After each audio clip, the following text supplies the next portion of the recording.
স্বাগতম সবাইকে। আজকে আমরা এইচএসসির আইসিটি বইয়ে চ্যাপ্টার 3.1 সংখ্যা পদ্ধতি নিয়ে আলোচনা করব। আজকে আমাদের ধারাবাহিক ক্লাসের প্রথম ক্লাস। তো আমাদের অধ্যায় নাম হচ্ছিল সংখ্যা পদ্ধতি। সংখ্যা পদ্ধতি বলতে কি বুঝি আমরা? সংখ্যা পদ্ধতি হচ্ছে সংখ্যার লিখিত রূপকেই সংখ্যা পদ্ধতি বলে। আমরা যদি লক্ষ্য করি, প্রাচীন কাল থেকেই আমাদের এই যে গণনার প্রয়োজন অনুভব করা হচ্ছে। প্রাচীন কাল থেকে এই গণনা কাজ শুরু হয়। তো আস্তে আস্তে আস্তে আস্তে গণনা করতে করতে একটা সময় এই তারা পাথরের গায়ে অথবা বিভিন্ন গুহায় যে তারা এই গণনা করত, তারা লিখে রাখতো, হয়তোবা তাদের বিভিন্ন হিসাব কিতাব গুহায় যে তারা লিখে রাখতো। তো আস্তে আস্তে আস্তে আস্তে এই যে বিভিন্ন ধরনের সংখ্যা পদ্ধতি সৃষ্টি হয়। এদের মধ্যে কিছু কিছু সংখ্যা পদ্ধতি এখন পর্যন্ত আমাদের মধ্যে রয়ে গেছে, আবার কিছু কিছু সংখ্যা পদ্ধতি আছে যা আমাদের মধ্যে থেকে হারিয়ে গেছে। তো আমরা দেখি সংখ্যা পদ্ধতি কত প্রকার ও কি কি, এগুলো নিয়ে আজকে বিস্তারিত ক্লাস। সংখ্যা পদ্ধতি সাধারণত সংখ্যার নিজস্ব মান ও তার স্থানীয় মানের উপর ভিত্তি করে তৈরি করা হয়, গণনা করা হয়। কি হয়? সংখ্যা পদ্ধতি সাধারণত তার নিজস্ব মান ও স্থানীয় মান নিয়ে গণনা করা হয়। দেখি এই নিজস্ব মান ও স্থানীয় মান বলতে কি বুঝি। এখন আমরা ধরি এই যে আমরা 1 2 3 4, যদি আমরা এই চারটি সংখ্যা দেখি 1 2 3 4, এই যে এই যে আমাদের চারটা আলাদা আলাদা চিহ্ন আছে, এই প্রত্যেকটা আলাদা আলাদা নিজস্ব একটা মান আছে। আমরা এই চিহ্নটা দ্বারা বুঝি এইটার মান হয়েছিল আমাদের 1, এই চিহ্নটার মান হয়েছিল আমাদের 2 3 4। এখন এদেরকে যদি আমরা কোনো কোথাও সাজিয়ে লিখি, যেরকম 4 3 2 1, তাহলে কি হইল? এইটা ছিল 1 2 3 4, এটা যদি আমরা সাজিয়ে লিখি তাহলে হবে 4321। আমাদের ছিল 1 2 3 4, তার থেকে হয়ে গেল 4321। এখানে আমরা এই নিজস্ব মান ও স্থানীয় মান পাই। এই যে অর মান 4, এইটাই ছিল আর স্থানীয় মান, নিজস্ব মান, সরি। এই যে এই যে সংখ্যাটা, এই যে চিহ্নটার যে মানটা আমরা জানি 4, এইটা হচ্ছে অর নিজস্ব মান। অরে যখন আমরা সাজিয়ে লিখি, অর কি করলাম? এককের স্থান, দশকের স্থান, শতকের স্থান, হাজারের স্থান, এই স্থান অনুযায়ী বসাইলাম, তখন কি হইলো? অর স্থানীয় মান সৃষ্টি হইলো। অর মান হয়েছিল 2, ও যখন আমার দশকের স্থানে বসলো তখন কিন্তু এই 2 প্রকাশ করবে না, এই 2 আমাদের 200 প্রকাশ করবে। তার মানে এখানে আমাদের স্থানীয় মান প্রকাশ পায়। স্থানীয় মান কি হইল? 4, অর মান হচ্ছে 4, কিন্তু এই 4 যখন আমার হাজারের স্থানে বসবে তখন এটা 4000 প্রকাশ করবে। তার মানে কি? যখন স্থান পরিবর্তনের সাথে সাথে কোন সংখ্যার মান পরিবর্তন হয় তখন তাকে স্থানীয় মান বলে। তো এইখানে পাইলাম আমরা নিজস্ব মান, নিজস্ব মান, আর এইখানে পাইলাম আমরা স্থানীয় মান। তো আশা করি এটা তোমরা বুঝতে পেরেছো যে কোনটা স্থানীয় মান ও কোনটা নিজস্ব মান। এই স্থানীয় মান ও নিজস্ব মানের উপর ভিত্তি করে আজকে আমাদের এই সংখ্যা পদ্ধতিগুলো সাজানো হয়েছে। আমরা যদি দেখি সংখ্যা পদ্ধতি কত প্রকার, সাধারণত সংখ্যা পদ্ধতি 2 প্রকার।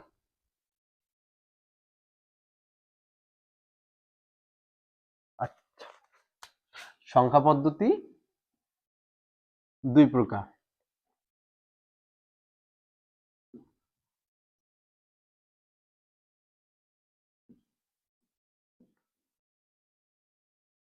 একটা নন পজিশনাল ও এবং অন্যটি পজিশনাল।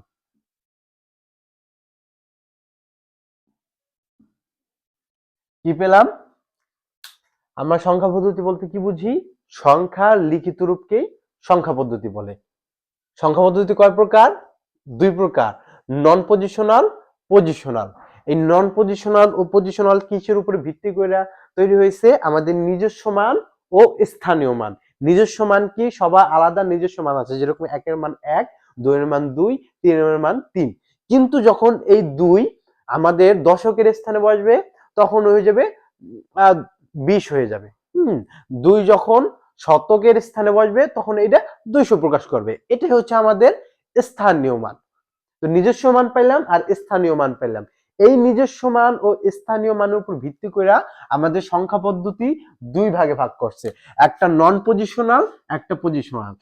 অনেকেই আমাদের আইসিটি বইয়ে যদি ছাত্রছাত্রীদের যদি প্রশ্ন করা হয় যে সংখ্যা পদ্ধতি কত প্রকার, তাহলে তারা অ্যান্সার করে যে সংখ্যা পদ্ধতি 4 প্রকার, বাইনারি, অক্টাল, হেক্সা, ডেসিমেল। কিন্তু আসলে সংখ্যা পদ্ধতি 4 প্রকার না, আসলে সংখ্যা পদ্ধতি 2 প্রকার, নন পজিশনাল ও পজিশনাল। এখন নন পজিশনাল কাকে বলে এবং পজিশনাল কাকে বলে তা একটু দেখে নিই। এই নন পজিশনাল সংখ্যা পদ্ধতির নিজস্ব মান আছে,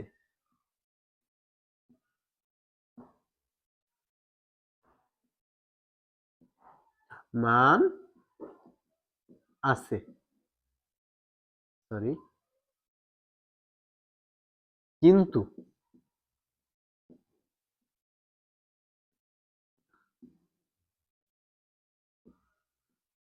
স্থানীয়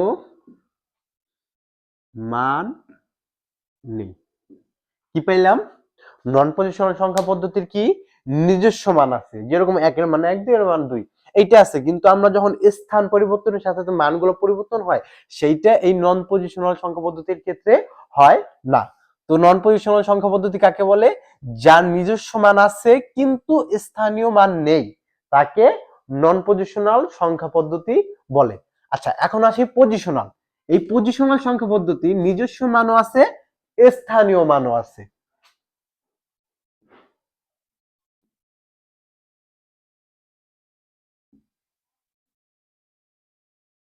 আছে ও স্থানীয়।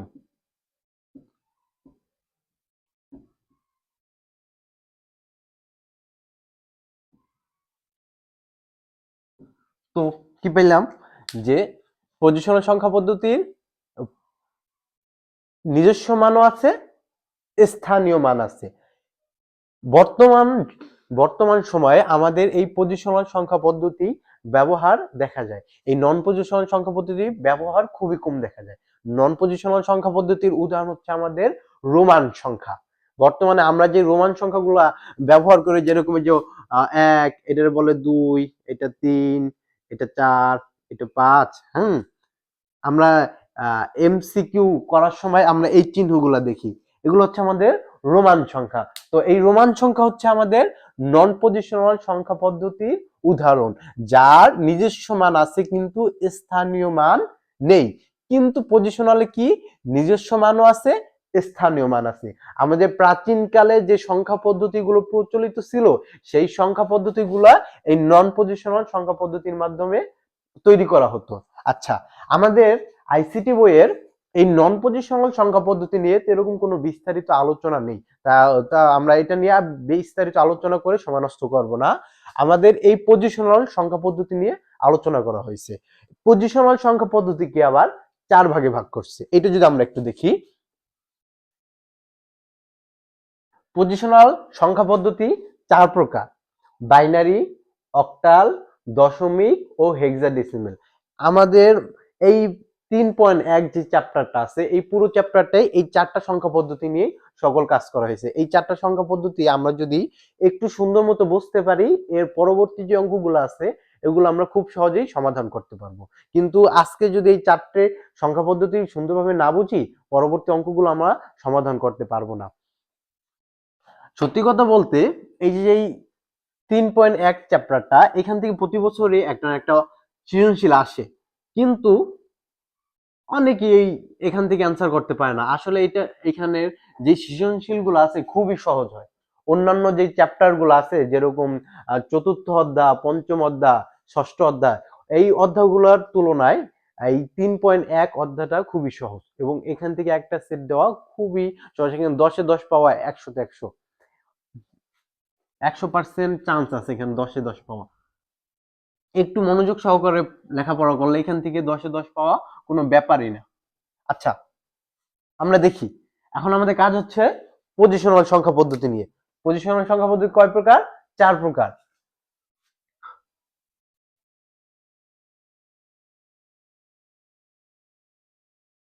পজিশনাল সংখ্যা পদ্ধতি 4 প্রকার। আচ্ছা, প্রথম বাইনারি।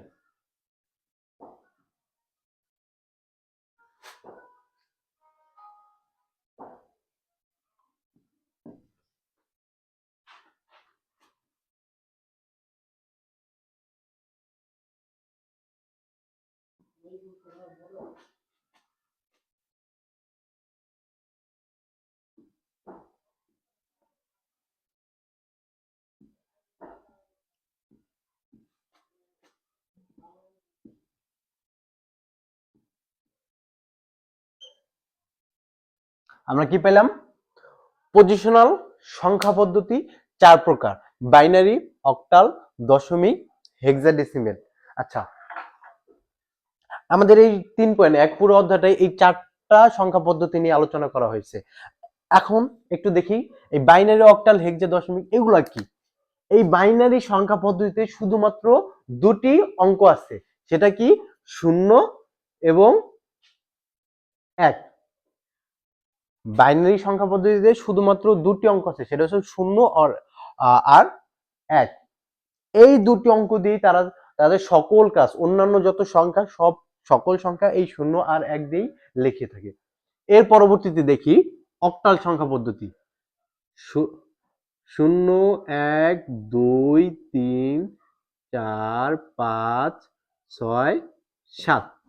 অক্টালে 0 থেকে 7 পর্যন্ত টোটাল 8টি অঙ্ক আছে, যা দিয়ে ও এই সংখ্যা পদ্ধতি তার সকল কাজ করে থাকে। দশমিক সংখ্যা পদ্ধতি, ছোটবেলা থেকে আমরা যেই সংখ্যা পদ্ধতি কিনে আসছি, যেটা দিয়ে আমরা সবসময় যেটা ব্যবহার করি, সেটা হচ্ছে দশমিক সংখ্যা পদ্ধতি। এইখানে টোটাল 10টা অঙ্ক আছে।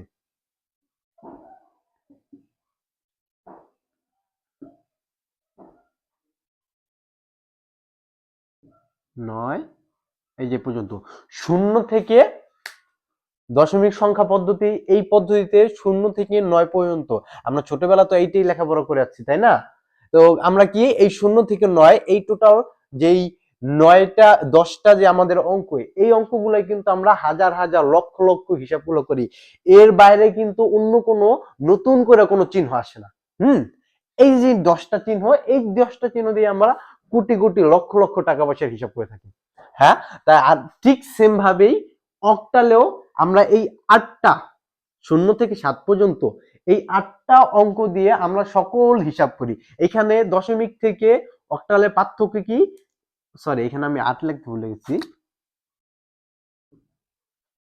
দশমিক থেকে অক্টালের পার্থক্য কি? এখানে যেরকম 8 এবং 9, 8, 9 এই দুইটা অঙ্ক এইখানে নাই, দুইটা কম। এইখানে আবার আরো অনেকগুলো কম, এখানে শুধুমাত্র দুইটা আছে। তো এই দুইটা দিয়ে তাদের সকল কাজ করে থাকি। আচ্ছা, একটু হেক্সাডেসিমেলটা একটু আমরা দেখি। এইখানে টোটাল 16টা অঙ্ক আছে, 0 থেকে 9 পর্যন্ত 10টি। 0, 1, 2, 3, 4, 5, 6, 7, 8, 9 A B C sorry high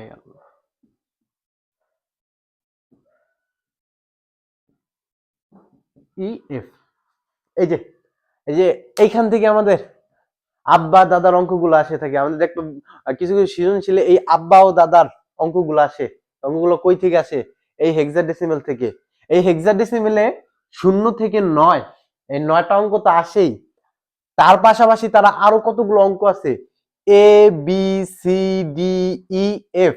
এই এর মান হয়েছিল আমাদের 10, বির মান 11, সির মান 12, ডির মান 13, ইর মান 14, এফ এর মান 15।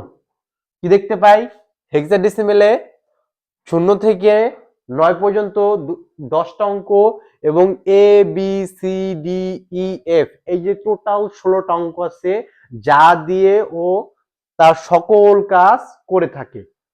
বুঝাইতে পারলাম?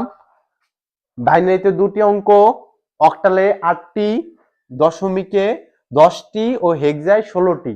আচ্ছা, তো আমরা এগুলো একটু লিখি। বাইনারিতে পেলাম 2টি, অক্টালে পেলাম 8টি, দশমিকে পেলাম 10টি, আর আমরা হেক্সাডেসিমেল এখানে টোটাল 10টা তো পেলামই, সাথে আমাদের আব্বা দাদাও পেলাম, এখান থেকে আব্বা দাদার অঙ্কগুলো আসে। আচ্ছা, 16টি। তো কি দেখি, বাইনারির 2টি মৌলিক অঙ্ক, অক্টালে 8টি, দশমিকে 10টি, হেক্সায় 16টি। এই যে মৌলিক যে সংখ্যাগুলো পাইছি, এই সংখ্যাগুলো, এই মৌলিক সংখ্যাকে বলা হয় আমাদের বেস বা ভিত্তি।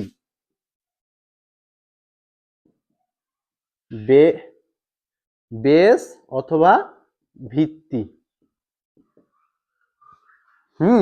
তো কি পেলাম, যে আমাদের এই যে মৌলিক সংখ্যা কয়টা সংখ্যা আছে, এখানে 2টা সংখ্যা, এখানে 8টি সংখ্যা, এই যে 10টি সংখ্যা, এই যে 16টি সংখ্যা, এইগুলারে বলা হয় আমাদের বেস অথবা ভিত্তি।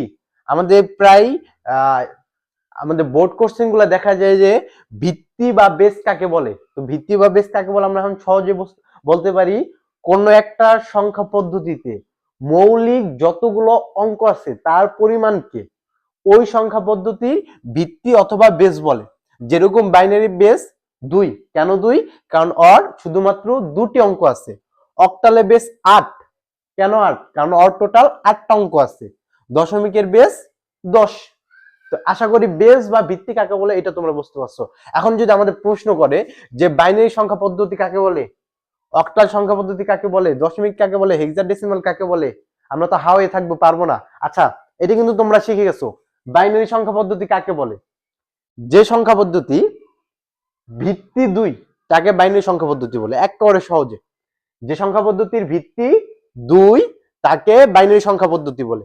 এবার যে সংখ্যা পদ্ধতির ভিত্তি 8 তাকে অক্টাল সংখ্যা পদ্ধতি বলে, যে সংখ্যা পদ্ধতির ভিত্তি 10 তাকে দশমিক সংখ্যা পদ্ধতি বলে, এবং যে সংখ্যা পদ্ধতির ভিত্তি 16 তাকে হেক্সাডেসিমেল সংখ্যা পদ্ধতি বলে।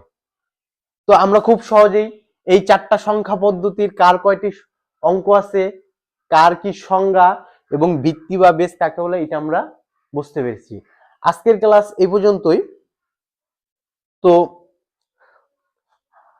আগামী ক্লাসে আমাদের এই ধারাবাহিক ক্লাসগুলা, আগামী ক্লাসে আমরা রূপান্তর দেখব, যে কিভাবে এই বাইনারি থেকে অন্যান্য সংখ্যা পদ্ধতিতে রূপান্তর করা যায়, বা অন্যগুলো থেকে বাইনারি বা অক্টাল থেকে দশমিক। আগামী ক্লাসে আমরা এই রূপান্তরের অঙ্কগুলো দেখব। আশা করি তোমরা সকলেই আমাদের আগামী ক্লাস দেখবে। আর এটা আমাদের নতুন ইউটিউব চ্যানেল, সবাই এই চ্যানেলটাকে সাবস্ক্রাইব করবে যাতে আমরা উৎসাহ